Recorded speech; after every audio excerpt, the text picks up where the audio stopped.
Hi, my name's Kate. I am a high school math teacher in the middle of my 18th year.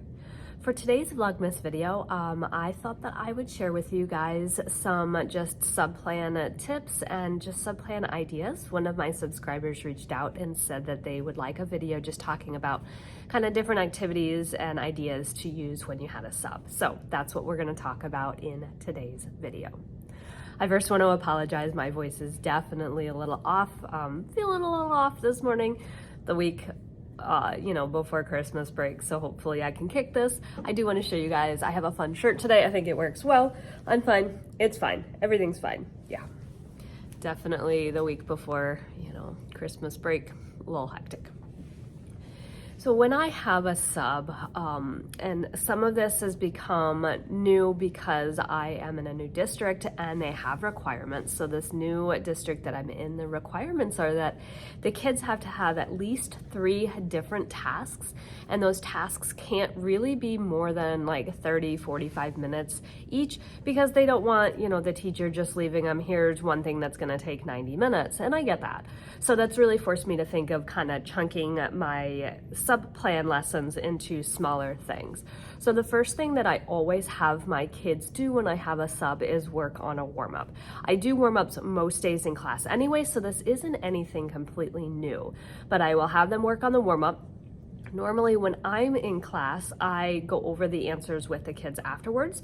Because I'm not there and I know that subs aren't necessarily math comfortable, I post the answers up on one of my front bulletin boards and I tell the kids, okay, this is where the answers are going to be posted when you're done and you can check your answers.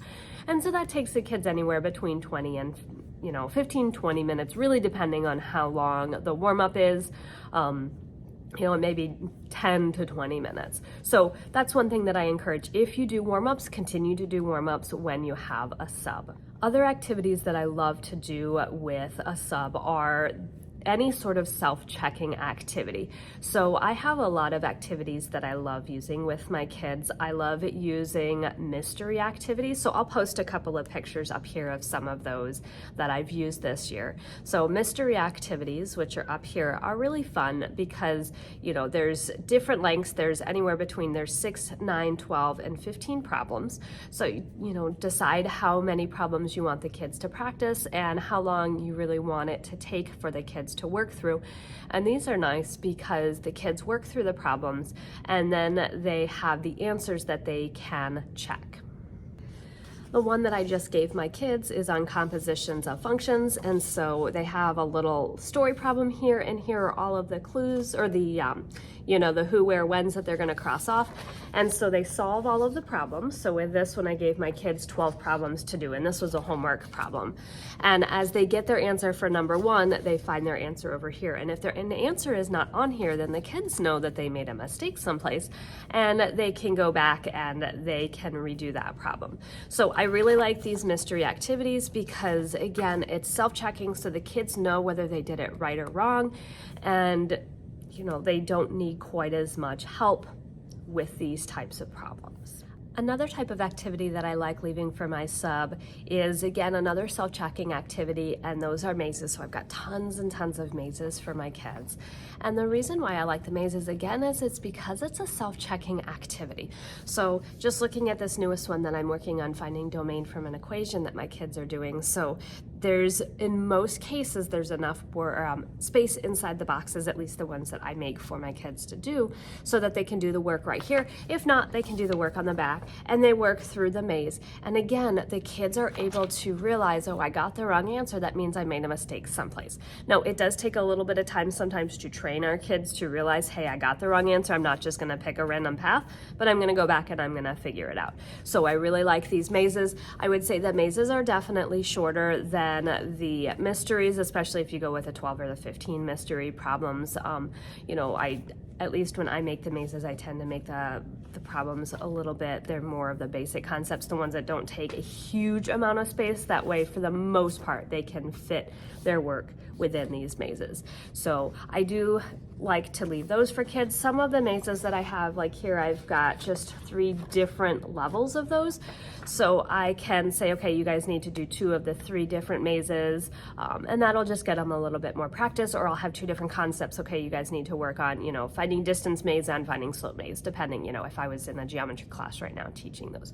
So maze is another great activity to have the kids work on in class. It's something, you can have them work on together. You can have them work on it by themselves. A third activity that I really love leaving, self-checking activity that I love leaving with my kids, and this one takes a little bit longer. The math isn't longer, it's just the activity itself is a little longer. I like leaving color by number activities. So actually my college algebra kids are doing a compositions of functions color by number today in class. So they're going to be working on this one. So my color by numbers always have 12 questions. It always has plenty of room for the students to do their work right on the paper, which I love. And then typically when I make copies of their color by number colored pictures, I always make them a half sheet. That way they're a little bit smaller, a little bit less to color. But if you want to take a little bit more time, make them full sheets, and then it'll take them longer to color. So the kids are going to be coloring these really fun winter snow globes. So there's a penguin, there's a winter like cityscape, and then there is a little bear inside the snow globe.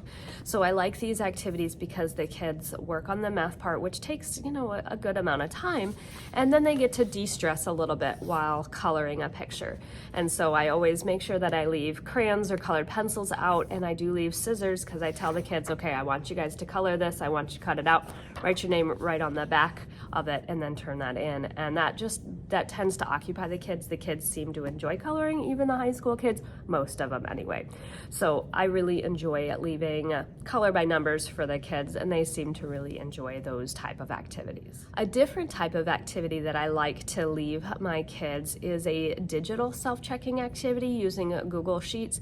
And so the students, you give it to them through, Google Classroom or Canvas, however, whatever your LMS is, and you can give it to the kids and they work on it digitally. So I usually have a handout where they're going to show all of their work so that they can be accountable for the work part and not just the answers, because at least for me, I always stress that the process is more important than the answer, even though I want them to get the right answer. That lets them know hopefully that their process is correct. But the self-checking activities digitally is nice as well, because the kids again have that immediate feedback. They know they're right, they know that they're doing them correct, and they're good to go with those. Depending on the class and depending on the topic, sometimes I also leave new notes for my kids. And I've been doing that quite a bit with my pre-calculus kids when I've been absent. So when I know I'm going to be absent and I'm able to kind of plan my topics and, move them around a little bit, if there's a topic that I know the kids can learn through a video, I'm going to create a video. So I use my iPad, I create using my PDF viewer and just, screen capture everything, screen record everything, and then I go into iMovie and I edit. My old school, I used to use Explain Everything, and I may buy that again because I really like the ease of that. But I will create notes for the kids, go through the examples nice and slow, but I'll try to make those videos at most 20 minutes because I know having them sit there for a really long time and watching a long video is difficult for them. So I will create a video lesson with some notes for the kids to do. And a lot of times I will tell them at least the first few times, after they take their notes, they're gonna turn in their notes for credit. That way it's more of they know that I'm gonna be checking that they did this. And then eventually it just is the point where here are your notes and you guys just need to know that you need to watch it and learn it because I am not gonna teach it when I get back. Now, I don't do this with the really complicated things. One of the lessons that I did this with my students, were doing an exploration on the function shifts. And most of it, even if I was in class, they were doing it on their own anyway. It was a self-guided worksheet.